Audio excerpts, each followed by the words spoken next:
Hi Society. Welcome back to another Week 1 battle video, 5S Season 3, Sword and Shieldbird Spectacular Skirmish Society. This game we got the Minnesota Nidokings taking on the Worcester Delibirds. Minnesota bringing Galarian Darmanitan, Xatu, Scyther, Comfey, G-Max Blastoise, and Bisharp, and Worcester countering with G-Max, Snorlax, Thievul, Gigalith, Arcanine, Rillaboom, and Pelipper. So we'll have to see how these two teams shake out here as the game goes underway. Third season in a row. Okay, first thing, I haven't watched this match yet. First thing, guys, get some fresh threads, all right? We're classy here in the society. We can't just be wearing the generic stuff we get at the very beginning of the game here, okay? Anyway, Bisharp and Gigalith, so lead going out to Minnesota right here. Interesting fact for Minnesota, third season in a row that they have Galarian Darmanitan on their team. Very good Pokemon, but has not served them so well as they haven't gone past the first round of the playoffs both previous seasons. Brick Break comes out, not enough. Stealth Rock is set up. Those might come into play later. Let's see, looks like another Brick Break coming out from the Bisharp.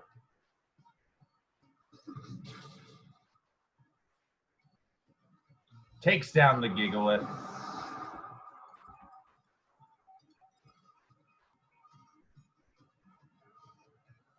So, Juan and the Worcester Delibirds already down 1-0. Let's see if he can get something in here to take care of this Bisharp. Stealth Rocks is up for Worcester, so against the Minnesota side. Bisharp waiting. What's Juan got? He sends out the Arcanine. If this has the Intimidate, that could trigger the Bisharp's Defiant, but it doesn't, because I guess we run Flash Fire Arcanine. Sucker Punch comes out. Big damage on the Arcanine. Arcanine survives though, and he gets a Flare Blitz off. Will this be enough to KO? Oh, Bisharp just barely hangs on 8 HP. Arcanine takes the recoil and then is buffeted by the Sandstorm. Wow.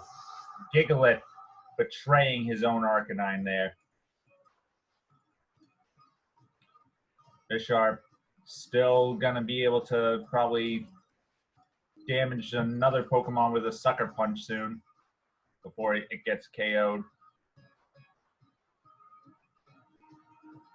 Would have liked to have seen maybe a Swords Dance setup against that Gigalith in the first round, you know, maybe like a Sash Swords Dance setup from this Bisharp. Then, you know, these Sucker Punches would be one-hit KOing a lot of these more fragile Pokemon. And obviously maybe an Iron Head instead of a Metal Claw would KO. But anyway, okay, Rillaboom comes out. Not even Grassy Surge. All right, I got to talk to Juan here because this is unacceptable for me. Let's see what this Bisharp does. If it doesn't go for the Sucker Punch, it might be in trouble. I don't know how fast this Rillaboom thinks it is. All right, Sucker Punch comes out. Nice damage, gets it down to half. Brick Break takes down the Bisharp.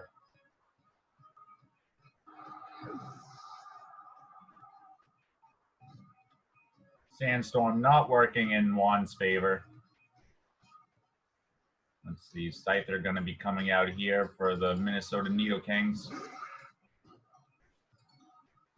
Oh, that Stealth Rock damage, though. That's a lot. Ooh, a very risky Swords Dance here. Not sure I like that, being at half HP. Let's see what the Rillaboom does here. Rillaboom is a pretty strong Pokemon. Scyther should resist most of its attacks. And with the Eviler, you get a little bit of bulk, but half health Scyther. Let's see. See what Rillaboom does here.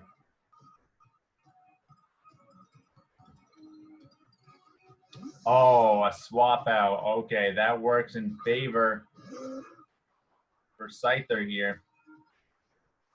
Pelipper comes out.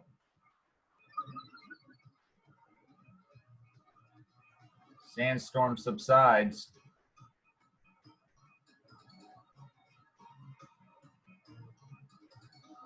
Let's see, Scyther going for the dual wing beat, technician boosted, very powerful, makes Scyther a lot more of a threat than in previous generations. Dual wing beat, big damage, connects both, takes out the Pelipper. Minnesota quite in the driver's seat here.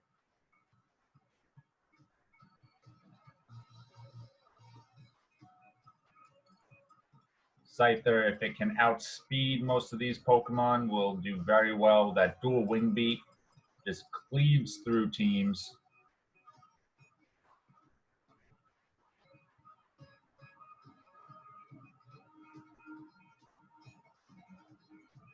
Let's see, Juan way behind. I don't know what he has to catch up here. He's down 3 Pokemon. His Rillaboom's at less than half health. He brings out his Gigantamax. He's going to need to catch up with it. Yep, go straight for the G-Max.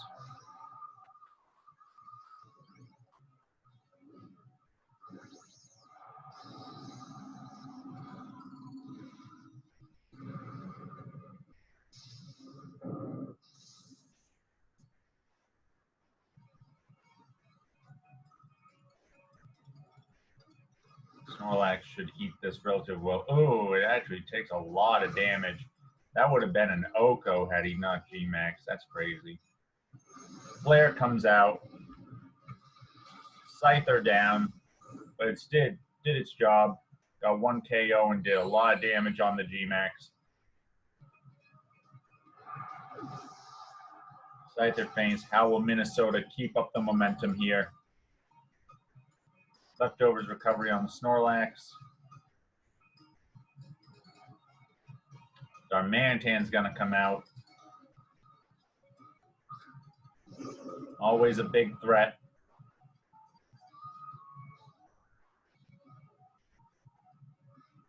Going for the Brick Break.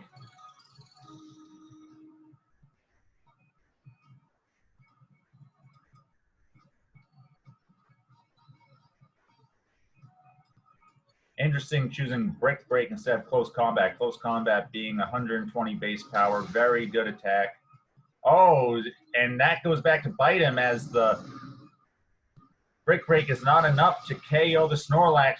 Down goes Darmanitan. It's choices like that when it comes to the coaching decisions, when it comes to move choices and abilities and stuff like that. That's all on the coach there. You got to really pick the moves that are going to benefit the most. Darmanitan's a glass cannon. You got to choose the high base power attacks that you can just keep spamming.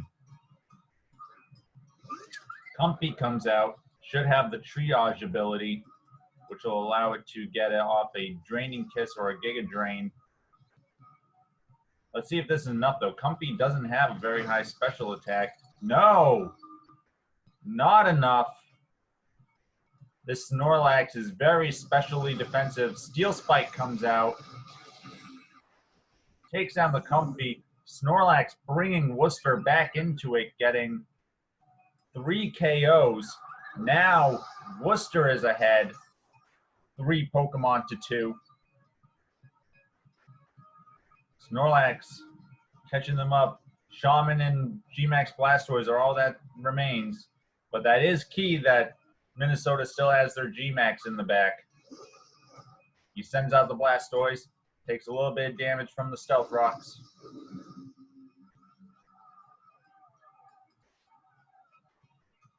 Let's see what Worcester can do here. Oh.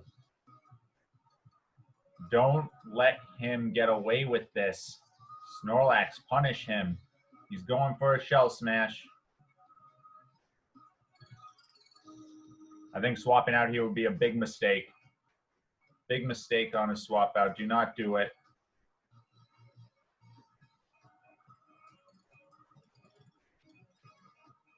Okay, good, good. Get that damage where you can.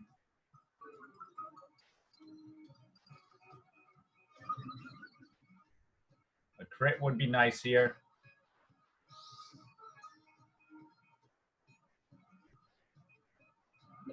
Or a paralysis on the body slam. Nope, not enough here. Okay, so he's got Rillaboom in the back that doesn't have Grassy Surge. Blows my mind. So it won't be able to Grassy Glide to KO this G-Max.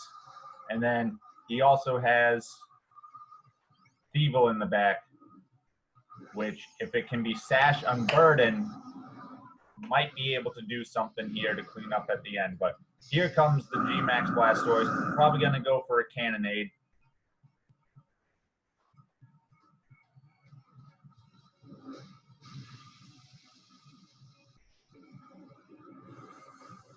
There's a Cannonade, takes down the Snorlax.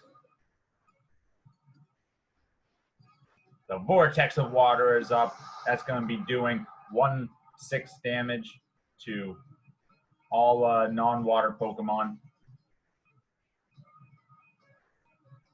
at the end of every turn. Look at those. That Battleship Cannon on the back of G-Max Blastoise. That's so cool. I actually haven't seen this Pokemon in-game yet, so it's very cool to see. Here comes Rillaboom.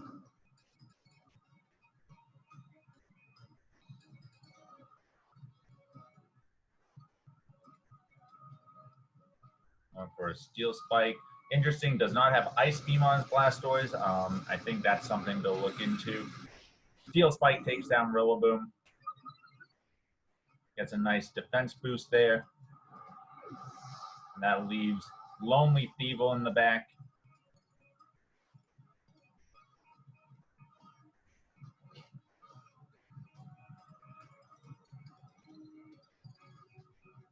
We'll see. I think this this closes it out here. Worcester with just overall some poor prep, I want to say, coming into this. Not having the abilities that you want on Pokemon. You know, obviously Grassy Surge is why you have Rillaboom.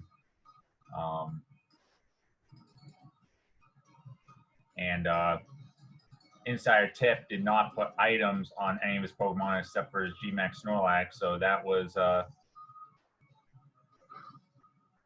big letdown there. Cannonade should take out the Thievul here, and that should wrap up the game here. Snorlax almost brought it back for Worcester, but again, just bad preparation all around. It's unfortunate that Worcester's going to start 0-2 since he'll be facing the 2-time next week, but that's okay. Hopefully he learns from his mistakes here. And thanks for watching another battle video, guys.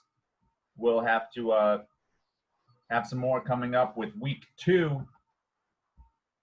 Make sure you check out the latest podcast where we had the Poke Card Collector, and we opened some Pokemon TCG packs with him and the coaches.